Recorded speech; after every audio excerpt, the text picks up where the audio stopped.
আজি ভাষাৰ ৰজা হেমচন্দ্ৰ বৰুৱাৰ ৩১ সংখ্যক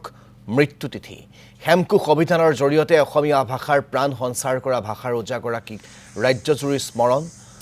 হেমচন্দ্ৰ বৰুৱাৰ অমূল্য অৱদান অক্ষয় কীৰ্তিৰ সশস্ত্ৰ স্মৰণেৰে ৰাজ্যজুৰি পালন কৰা হৈছে মৃত্যুতিথি। স্বাধীন প্ৰতিদিন গোষ্ঠী, গুৱাহাটী বিশ্ববিদ্যালয়, ইলোৰা বিজ্ঞান মঞ্চকে ধৰি ৰাজ্যৰ বিভিন্ন অনুষ্ঠান প্ৰতিষ্ঠানে ভিন্ন কাৰ্যসূচীৰ মাজেৰে শ্ৰদ্ধাঞ্জলি জ্ঞাপন কৰে। প্ৰতি বছৰৰ দৰে এইবাৰ গুৱাহাটী বিশ্ববিদ্যালয়ত ভাষা ৰজা হেমচন্দ্ৰ বৰুৱাৰ প্ৰতিমূৰ্তিস্থলীত আয়োজন কৰা হৈছে শ্ৰদ্ধাঞ্জলি অনুষ্ঠানৰ। এই অনুষ্ঠানত উপস্থিত থাকি ভাষাৰ ৰজাগৰাকীক কৰ্ম আদৰ্শ সশস্ত্ৰ সোঁৱৰণ কৰিছে বিশ্ববিদ্যালয়ৰ পৰিয়ালৰ লগতে ভাষাৰ ৰজাগৰাকীৰ পৰিয়ালৰ লোকসকলে। অনুষ্ঠানত উপস্থিত আছে গুৱাহাটী বিশ্ববিদ্যালয়ৰ উপাচাৰ্য ডক্টৰ ননীগোপাল মহন্ত, স্বাধীন প্ৰতিদিন গোষ্ঠীৰ অধ্যক্ষ জয়ন্ত বৰুৱাকে ধৰি কেইবাগৰাকীও বিশিষ্ট ব্যক্তি। এই অনুষ্ঠানত সহযোগিতা আগবঢ়াইছে ইলোৰা বিজ্ঞান মঞ্চ আৰু গুৱাহাটী বিশ্ববিদ্যালয়ৰ স্নাতকোত্তৰ ছাত্ৰ আৰু বিশ্ববিদ্যালয়ৰ গণসংযোগ বিভাগে। আমি পোনপটীয়াকৈ সেই কাৰ্যসূচী আপোনালোকক দেখুৱাইছোঁ গুৱাহাটী বিশ্ববিদ্যালয়ৰ পৰা। হেমচন্দ্ৰ বৰুৱাৰ বিষয়ে বিতংকৈ কৈ গৈছে, মই বৰ বেছি দীঘলীয়া কৰিব খোজা নাই। কিন্তু হেমচন্দ্ৰ বৰুৱাৰ লগত ইলোৰা বিজ্ঞান মঞ্চৰ সম্পৰ্ক কি, বা ইলোৰা বিজ্ঞান মঞ্চই হেমচন্দ্ৰ বৰুৱাৰ জন্ম দিৱস, এইটো মৃত্যু দিৱস, তেওঁৰ জন্ম দিৱসটো আমি প্ৰতি বছৰে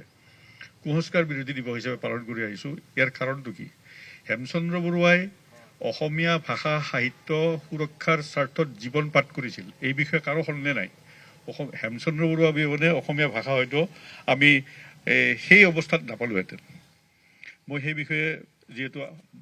ইতিমধ্যে কোৱা হৈছে, মই ক'ব খোজা নাই। কিন্তু একে সময়তে হেমচন্দ্ৰ বৰুৱাই কিন্তু আৰু এখন যুদ্ধ কৰিছিল, যিখন যুদ্ধ সম্পৰ্কে আমি খুব বেছিকৈ এতিয়াও জ্ঞাত নহয়। সেই যুদ্ধখন হ'ল গোটেই ভাৰতবৰ্ষ জুৰি, বিশেষকৈ অসমত, পশ্চিমবংগত যি অন্ধবিশ্বাস কুসংস্কাৰে ভৰা এখন অৱস্থা এটা আছিল, সেই অন্ধবিশ্বাস কুসংস্কাৰৰ বিৰুদ্ধে হেমচন্দ্ৰ বৰুৱাই এখন বিৰাট সংগ্ৰামৰ পাতনি মেলিছিল। তেতিয়া পশ্চিমবংগত বংগদেশত ৰাজা ৰামমোহন ৰায়ৰ পিছতে ঈশ্বৰচন্দ্ৰ বিদ্যাসাগৰে যি সংগ্ৰাম কৰিছিল, সেই সংগ্ৰামৰ লগত হেমচন্দ্ৰ বৰুৱা চামিল হৈছিল গুৱাহাটীত থাকি। হেমচন্দ্ৰ বৰুৱা যদি কলিকতাত থাকিলেহেঁতেন, তেতিয়াহ'লে হয়তো সমগ্ৰ ভাৰতবৰ্ষ জুৰি, সমগ্ৰ পৃথিৱী জুৰি হেমচন্দ্ৰ বৰুৱাৰ নাম উজ্জ্বল হৈ থাকিলেহেঁতেন। কিন্তু তেখেতে গুৱাহাটীত থাকি সংগ্ৰাম কৰিছিল, আৰু তেখেতে নাৰীৰ স্বাধীনতাৰ কাৰণে, নাৰীৰ শিক্ষাৰ কাৰণে, বিধৱা বিবাহৰ কাৰণে, বাল্য বিবাহৰ বিৰুদ্ধে তেওঁ অজস্ৰ লেখা মেলা কৰিছিল, মানুহক উদ্বুদ্ধ কৰিছিল। আৰু তেওঁ নিজে যিহেতু বিধৱা বিবাহৰ পক্ষত তেওঁ থিয় দিছিল, মানুহে বিধৱা বিবাহৰ বিপক্ষে আছিল সেই সময়ৰ সাধাৰণ মানুহ। সেই সময়ত হেমচন্দ্ৰ বৰুৱাই বিধৱা বিবাহৰ সপক্ষে কেৱল থিয় দিয়াই নহয়, তেওঁ নিজে তাৰ প্ৰমাণ হিচাপে ৰৈ গৈছিল। কাৰণ তেওঁৰ ৩০ বছৰ বয়সত তেওঁৰ পত্নী ঢুকাইছিলে, আৰু তেতিয়া তেওঁ ঘৰৰ মানুহে, বন্ধু বান্ধৱে যেতিয়া আগবাঢ়ি আহি কৈছিল যে তুমি ইমান ডেকা বয়সত তোমাৰ পত্নী ঢুকাইছে, গতিকে তুমি পুনৰ বিয়া কৰোৱা, আৰু এইটো সহজ কথা আছিল। কিন্তু হেমচন্দ্ৰ বৰুৱাই তাৰ উত্তৰ দিছিল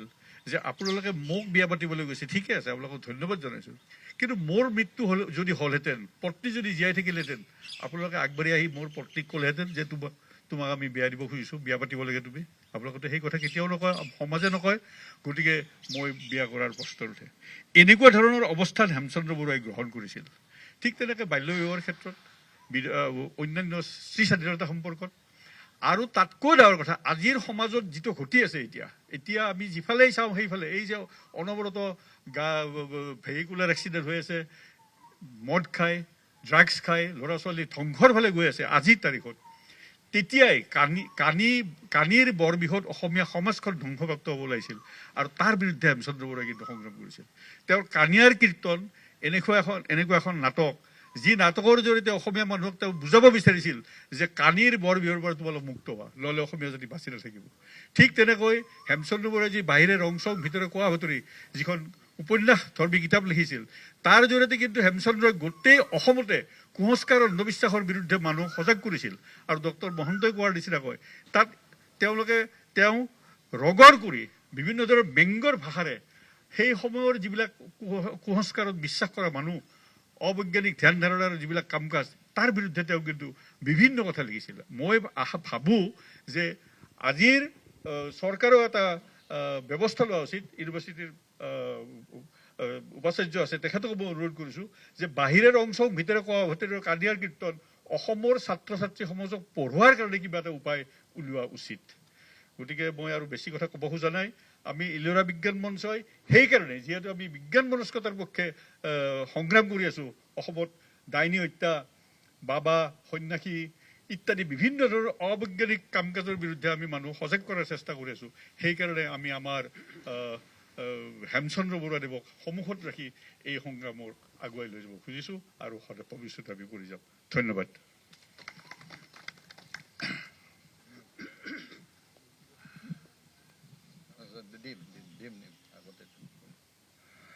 আমাৰ মাজত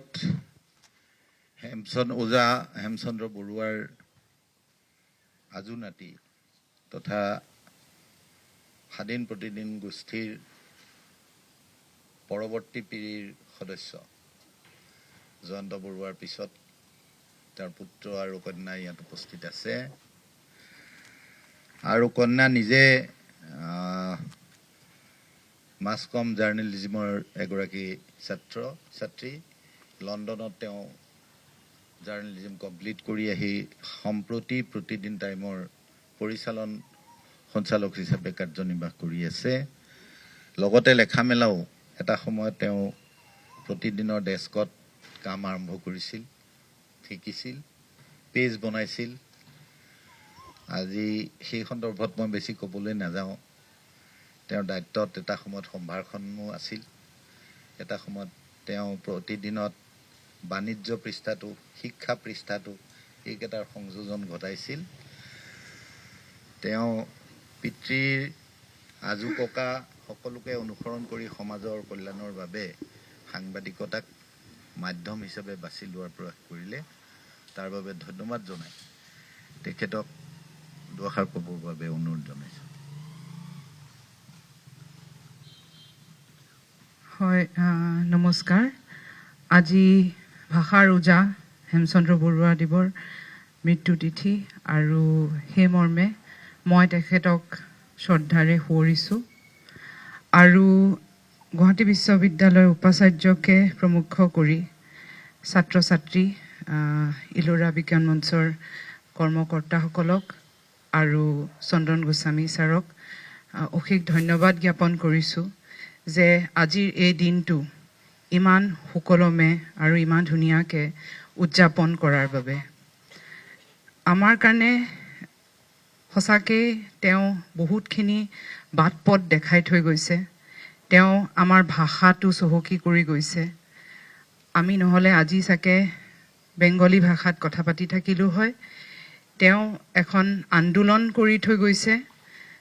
যাৰ বাবে আমি আজিলৈকে বা আজিৰ দিনটোতো আমাৰ ভাষাটোৰ কাৰণে যোনটো প্ৰেম আছে যোনটো শ্ৰদ্ধা আছে তেওঁ তাৰে এক মাৰ্গদৰ্শক আৰু এই হিচাপতে আমি আমাৰ ভাষাটো উজ্বলাই তুলিব লাগিব আৰু সদায় ৰাখিব লাগিব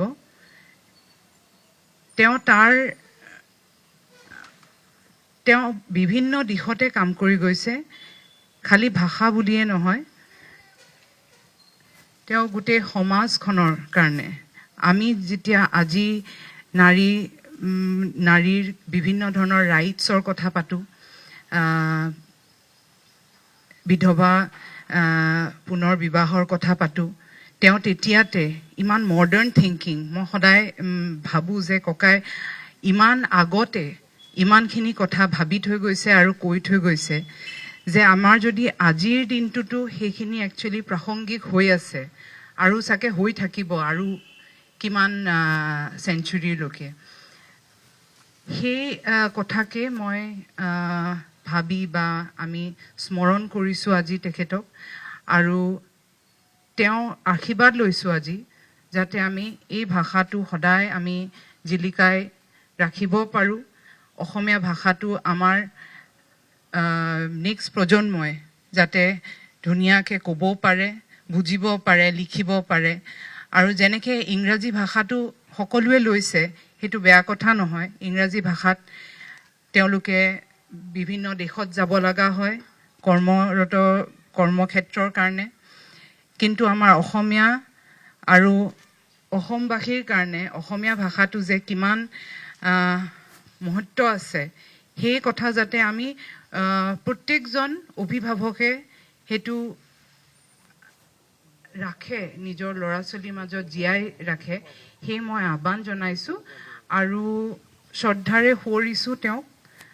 আৰু আশীৰ্বাদ লৈছোঁ। ধন্যবাদ। সিমানখিনিতে মোৰ কথাখিনি সমাপ্ত কৰিছোঁ। মই ননীগোপাল মহন্তৰ বক্তব্যৰ জেৰটা নিয়ে আচলতে স্মিতাক্ষী গোস্বামী তেওঁৰ এটা সুকীয়া চিনাকি আছে। তেওঁ যেনেকৈ হেমচন্দ্ৰ বৰুৱাৰ আজু নাতি, তেনেকৈ হেমচন্দ্ৰ গোস্বামীৰ আজু নাতিৰ বোৱাৰী। মানে এক সুন্দৰ সংযোগ এটা হৈছে। গতিকে আমি আশাবাদী যে তেওঁ পৰৱৰ্তী সময়ত সুন্দৰকৈ এই যি যৌথ যাত্ৰা, হেমচন্দ্ৰ গোস্বামী যদি নহ'লহেঁতেন তেনেহ'লে হেমচন্দ্ৰ বৰুৱাৰ মৃত্যুৰ পিছত ধ্বংসস্তূপৰ পৰা হেমকোষখন ওলাই আহি ছপা হৈ প্ৰকাশ নাপালেহেঁতেন। সেই কথা স্মৰণ কৰিয়ে স্মিতাক্ষী গোস্বামীক ভৱিষ্যতে এই দুই মহীৰূহৰ যি নিৰন্তৰ যাত্ৰা প্ৰবাহমান কৰি ৰখাৰ ক্ষেত্ৰত পৰিবাৰ সমন্বিতে পিতৃৰ আদৰ্শ লৈ আগবাঢ়ি যাব বুলি আমি আশা কৰিছোঁ। পুত্ৰ ঋষি বৰুৱাও আমাৰ মাজত আছে। তেওঁ ক'ব খোজা নাই সুকীয়াকৈ, তেওঁ প্ৰতিদিন গোষ্ঠীৰ সঞ্চালক, স্বাধীন প্ৰতিদিন গোষ্ঠীৰ। মই তেওঁক আৰু ক'বলৈ দিব খোজা নাই। ক'বলৈ দিব খুজিছোঁ আজিৰ এই অনুষ্ঠানৰ মূল আয়োজক সাংবাদিকতা আৰু দূৰসংযোগ বিভাগৰ গণসংযোগ বিভাগৰ যি ছাত্ৰ ছাত্ৰী আৰু তেওঁলোকক নেতৃত্ব দিয়া আমাৰ অতিকে মৰমৰ চন্দন গোস্বামীক দুআষাৰ ক'বলৈ মই অনুৰোধ জনাইছোঁ।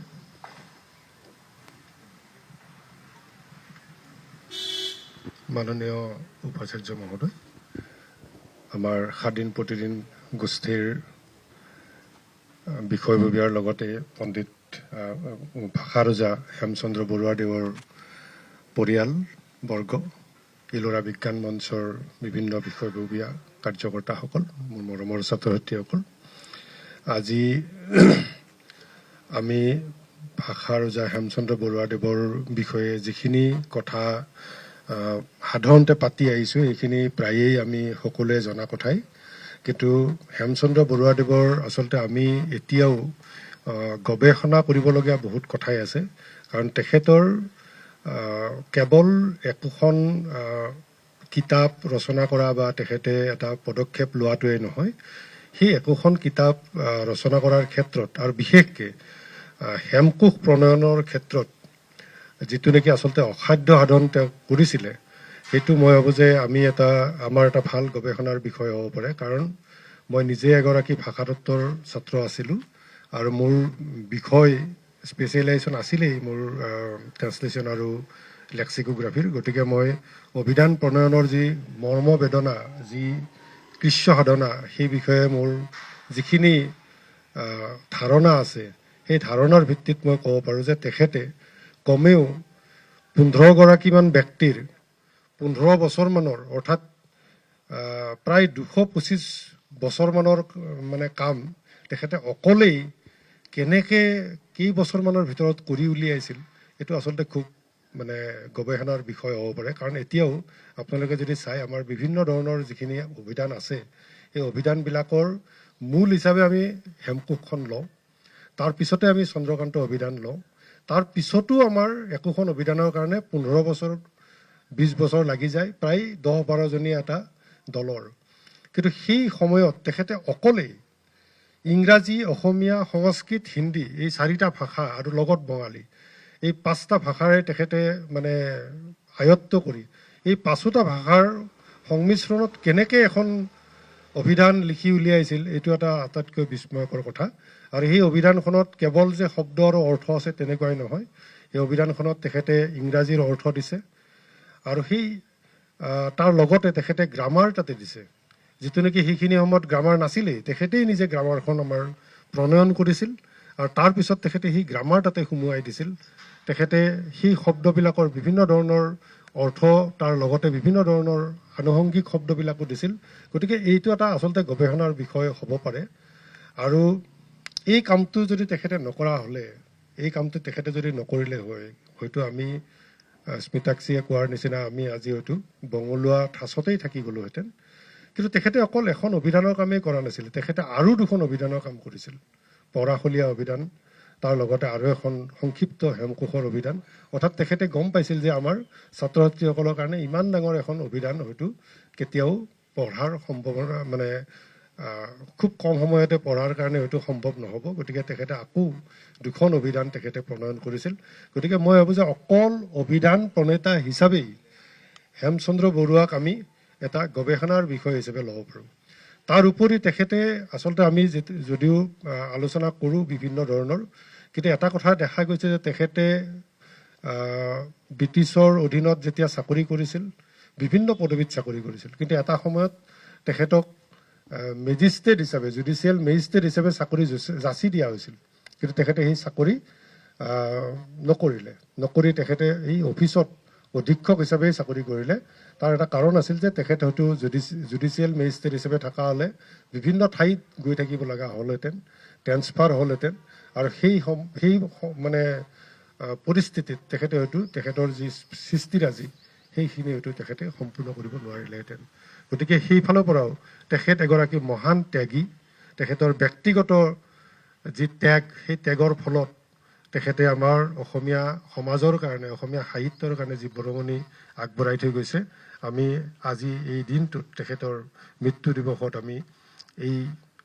এই গোটেই কৰ্মৰাজিক তেখেতৰ ব্যক্তিত্বক আৰু তেখেত এগৰাকী ব্যক্তি হিচাপেও আমি তেখেতক পুনৰবাৰ শ্ৰদ্ধা জনাইছোঁ আশা কৰিছোঁ যে তেখেতৰ আশীৰ্বাদ অসমীয়া জাতিৰ প্ৰতি সদায় থাকিব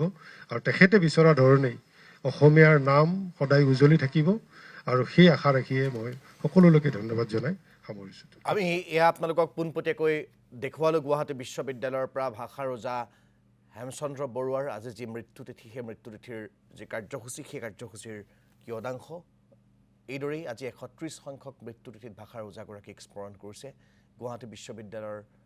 শিক্ষক সমাজ ছাত্ৰ সমাজৰ লগতে তেওঁৰ